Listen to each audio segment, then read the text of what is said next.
ఏపీలోని వెనుకబడిన ప్రాంతాల్లో పెట్టుబడులు పెట్టిన పరిశ్రమలు ప్రాజెక్టులకు అదనపు ప్రోత్సాహాలు ఇస్తామని ముఖ్యమంత్రి చంద్రబాబు ప్రకటించారు.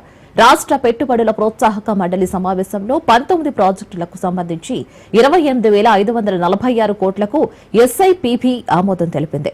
ఈ పెట్టుబడుల ద్వారా 30,270 మందికి ఉద్యోగ ఉపాధి అవకాశాలు రానున్నాయి.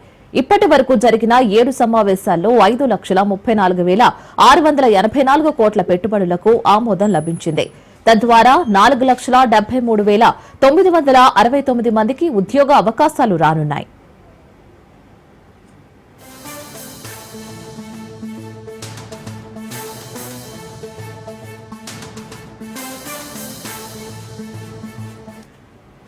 ఇటు రాష్ట్రంలో ఏర్పాటయ్యే పారిశ్రామిక ప్రాజెక్టులో స్థానికులకే ఎక్కువ ఉద్యోగాలు దక్కాలని, అందుకు యువతకు అవసరమైన నైపుణ్యాభివృద్ది కల్పన కూడా ప్రధాన అంశం కావాలని స్పష్టం చేశారు.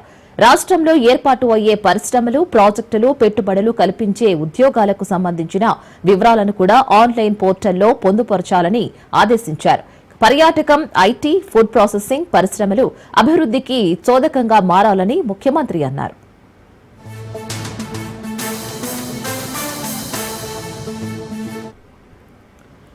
పోలవరం ప్రాజెక్టుతో పాటు పాపికొండల వద్ద బోట్ టూరిజం లాంటి ప్రాజెక్టులు ఏర్పాటు చేయాలని అన్నారు.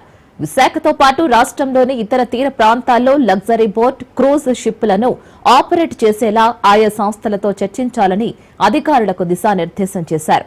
రాష్ట్రంలో ఆతిథ్య రంగంలో ఒప్పందం చేసుకున్న వివిధ సంస్థలు త్వరితగతిన నిర్మాణాలు పూర్తి చేసేలా చూడాలని సూచించారు. ఇక నుంచి ప్రతి నెలకు 2 చొప్పున ఏడాదికి కనీసం 25 ఎస్ఐపిబి సమావేశాలు జరిగేలా కార్యాచరణ ఉండాలని సీఎం సూచించారు.